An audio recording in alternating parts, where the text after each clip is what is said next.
Welcome to our channel. अगर channel पे पहली बार आए हैं तो चैनल को सब्सक्राइब करें, लाइक करें, शेयर करें।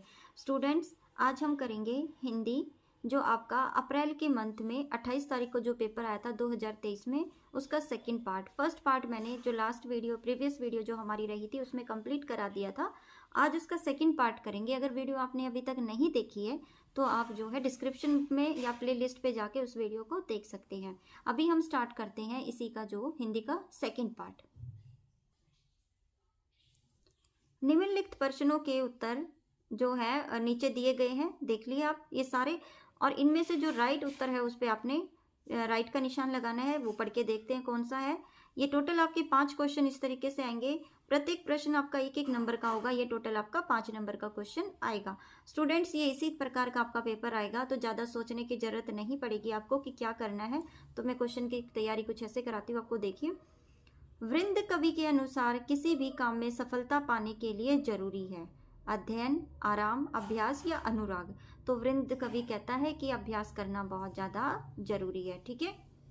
आजादी कविता मूल रूप से लिखी गई थी, किसमें लिखी गई थी? मलयालम में। ठीक है, हिंदी में नहीं थी, संस्कृत में नहीं थी, तेलुगु में नहीं थी। तो आजाद कविता जो थी वो मलयालम में लिखी गई थी। नेक्स्ट क्वेश्चन करें। इसे जगाओ कविता में कवि ने सोए हुए आदमी को जगाने का अनुरोध किया है। किससे किया है? वृक्षों से, नदियों से, पर्वतों से, पशुओं से, पक्षियों से, हवा से, माता पिता भाइयों से, सूर्य, पवन, पक्षी से। तो उसने कहा है सूर्य, पवन और पक्षी से। ठीक है। नेक्स्ट देखते हैं।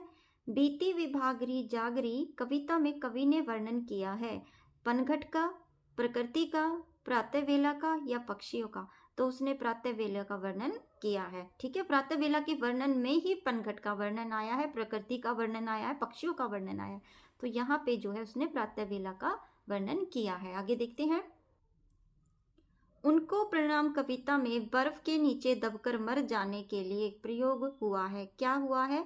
हिमालय, हिम समाधि, हिमकुंठित या हिमा आच्छादित। तो यहाँ पे हिमा आच्छादित जो शब्द है वो प्रयोग, हिम प्लस आच्छादित शब्द का प्रयोग हुआ है। ठीक है। अभी हम नेक्स्ट कर लेते हैं क्वेश्चन नंबर, यहाँ पे आप देख रहे हो क्वेश्चन नंबर 5। स्टूडेंट्स, आप देखिए, ये आपको 50 शब्दों में इसका आंसर देना है। टोटल हमारा 3 नंबर का ये प्रश्न आएगा। इनमें से आपको 2 ऑप्शन आएंगे, एक ये और एक ये। तो या तो आप आजादी कविता का प्रतिपाद अपने शब्दों में कीजिए, या नीचे वाला प्रश्न आप कर सकते हो। बीती विभागरी जागरी कविता में प्रसाद जी का उद्देश्य क्या है? प्रकृति सौंदर्य का वर्णन करना या राष्ट्रीय उद्बोधन? तर्कपूर्ण उत्तर दीजिए। ठीक है, ये अभी क्वेश्चन मैं आपको करा रही हूँ, वो भी देख सकते हो आप। देखिए, प्रसाद प्रकृति और सौंदर्य का कवि है। ठीक है, जो यहाँ पे प्रसाद जी हैं जो प्रकृति और सौंदर्य के कवि हैं, उन्होंने प्रकृति को मानवीय व्यवहार करते हुए दिखाया है। ठीक है, तो यहाँ पे जो कवि है वो कहता है कि प्रकृति की हर चीज उसको मानव के जैसे लगती है, इसलिए उषा को सुंदरी रूप में चित्रित किया है। उन्होंने कहा उषा एक लड़की है, उसके रूप में उन्होंने बताया। ठीक है, प्रसाद जी उस समय के कवियों ने प्रकृति का मानवीय व्यवहार के रूप में चित्रण किया है। ठीक है, मानवीय व्यवहार की मानव जैसी जो काम करती है। बीती विभागरी जागरी गीत का मुख्य अर्थ यह है, क्या अर्थ है वो देख लेते हैं। चलो देखते हैं। तो यहाँ पे मुख्य अर्थ जो उसने लिया है, पर अप्रत्यक्ष में कवि ने राष्ट्र के प्रति जिम्मेदारी भी निभाई है। ठीक है, कि उसने राष्ट्र के प्रति जिम्मेदारी निभाई है, इसलिए इस गीत के माध्यम से उन्होंने राष्ट्रवासियों को भी जगाया है कि वो आलस्य छोड़कर अपने राष्ट्र के लिए अपने प्राणों को न्यौछावर कर दें।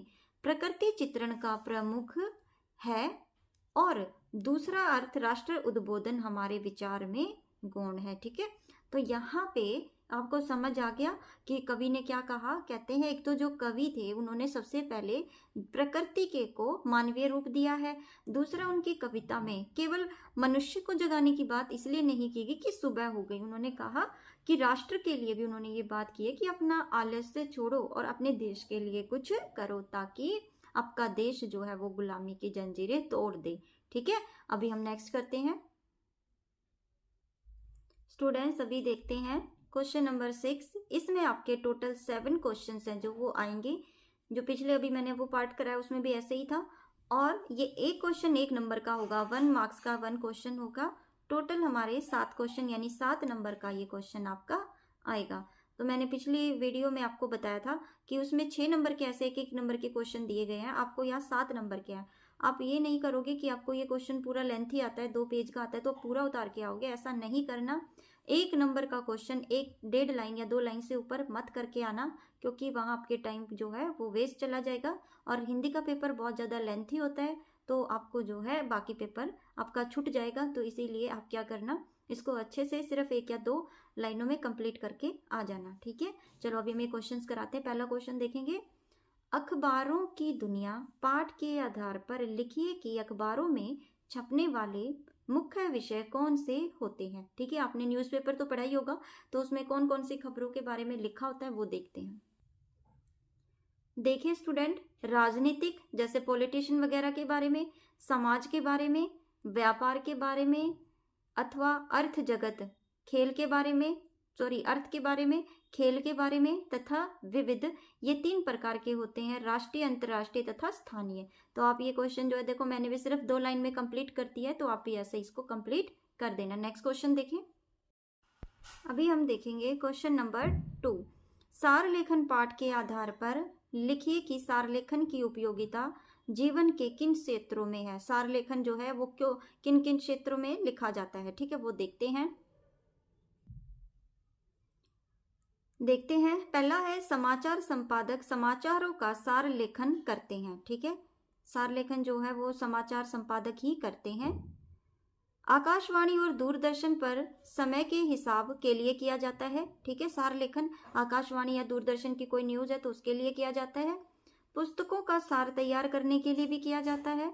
सरकारी कार्यालयों में पत्रों और कभी कभी पूरी फाइल बनाने के लिए भी सार लेखन किया जाता है, ठीक है। अब नेक्स्ट क्वेश्चन भी देख लेते हैं। रॉबर्ट नर्सिंग होम में नामक पाठ में जादू की पुड़िया किसे कहा गया है और क्यों, ठीक है, किसे कहा गया और क्यों कहा गया वो देखते हैं। लेखक ने जब मदर मार्गेट को देखा तो उसे वह जादू की पुड़िया लगी। गोरा रंग, छोटा कद, ढलती उम्र में भी इतनी चुस्ती फुर्ती गजब थी। मदर का जो सेवा भाव था, पीड़ितों के लिए दया और मानवता की सेवा ही उनका जादू था। आप समझ गए कि उनको जो है जादू की पुड़िया क्यों कहा जाता था, क्योंकि वो हमेशा गरीब और पीड़ित लोगों की सेवा करती रहती थी, और जो उनका कद काठी था, जिस तरीके से उनका दिखती थी वो, तो लोगों को ऐसा ही लगता था जैसे मानो लेखक का कहना कि वह जादू की पुड़िया के समान लगती थी, ठीक है। नेक्स्ट क्वेश्चन देखें। भारत की ये बहादुर बेटियां शीर्षक पाठ किस शैली में लिखा गया है, उस शैली की कोई एक विशेषता लिखिए, ठीक है। प्राचीन काल में हमारे देश में नारी समाज की बहुत ही सम्मानीय सदस्य थी। प्राचीन काल से ही नारियां हमारे देश में पुरुषों के बराबर बैठती थी और समाज के निर्माण में कार्य अपना योगदान देती थी, ठीक है। तो ये स्टूडेंट प्राचीन काल में जो था, हमेशा ही जो नारियां थी वो क्या करती थी, उनका एक सम्मानीय स्थान होता था और वो पुरुषों के बराबर बैठती थी और समाज का निर्माण करने में हमेशा योगदान देती रही। तो ऐसी जो प्रसिद्ध नारियां थी कौन कौन सी थी, पहली है गौतमी और दूसरी है अपाला। अगर आपको किसी और का नाम याद है जो चैप्टर में, तो आप वो भी लिख सकते हैं, ठीक है। नेक्स्ट क्वेश्चन करें। सुखी राजकुमार पाठ में गोरैया के व्यक्तित्व परिवर्तन से लेखक का क्या संदेश देना चाहता है, ठीक है। सुखी राजकुमार जो था उसमें उस एक गोरैया थी, एक चिड़िया थी जिसका व्यक्तित्व परिवर्तन हुआ, तो लेखक क्या संदेश देना चाहता है वो हम अभी देखते हैं। लेखक कहता है कि सज्जनों के साथ से व्यक्तित्व के सोचने समझने के नजरिए में अंतर आता है, ठीक है, और यथार्थ को देखकर उन्हें अंतःकरण की आंखें खुलती हैं तथा वह उन्हीं सद्गुणों से युक्त हो जाता है। केवल दुर्गुण ही संक्रामक नहीं होते, बल्कि सद्गुण भी एक दूसरे से तीसरे तक फैलते हैं। ठीक है, आत्मा को मानवता के उच्च शिखरों तक ले जा सकते हैं। क्लियर हो गया आपको? चलो बताते हैं एक बार फिर। लेखक जो है ना, कहता है जो चैप्टर के अंदर एक गोरैया जो चिड़िया थी उसके अंदर कैसे बदलाव आया, क्योंकि राजकुमार जो था, सुखी राजकुमार, वो उसके अंदर बहुत सारी अच्छाइयाँ थी, तो जो चिड़िया के अंदर भी वो अच्छाइयाँ आती चली गई। और संक्रामक का अर्थ होता है एक से दूसरे अंदर जो चीज़ें लगती जाती है। अगर आप गलत लोगों के साथ बैठोगे तो गलत चीज़ें सीखोगे, अच्छों के साथ बैठोगे तो आप अच्छी चीज़ भी सीखोगे। तो जो चिड़िया का जो व्यक्तित्व था वो भी बदलता चला गया। ठीक है, अभी हम अगला क्वेश्चन देख लें साथ साथ में। भारत की लास्ट क्वेश्चन है ये हमारा। अपना पराया पाठ के आधार पर लिखिए कि ज्ञानेंद्रियों से क्या अभिप्राय है, उनका नाम भी लिखिए। ज्ञान इंद्रियां क्या कहलाती हैं? जो हमें ज्ञान देती हैं। ठीक है, ज्ञान देना, जो एहसास कराती हैं। जैसे त्वचा, अगर हवा, जैसे हवा आ रही है ठंडी तो आपकी त्वचा को महसूस हो जाएगी। नाक को आपकी दुर्गंध और सुगंध महसूस होती है। आंख आपकी देख सकती है अच्छा बुरा। कान आपके जो है वो सुन सकते हैं, और मुंह होता है वो बोल सकता है। ठीक है, तो ये 5 हमारी ज्ञान इंद्रियां हैं जो इम्पोर्टेंट है। ठीक है, और इन 5 इंद्रियों को आप याद करोगे क्योंकि बार बार में ये क्वेश्चन पूछा गया है। ठीक है स्टूडेंट्स, आज मैंने आपको सेकंड पार्ट भी जो था हिंदी का वो कंप्लीट करा दिया है। अगर आपको पहले वाला पार्ट देखना है तो आप वीडियो में जाके, प्रीवियस वीडियो में डिस्क्रिप्शन बॉक्स में आप जाके देख सकते हो।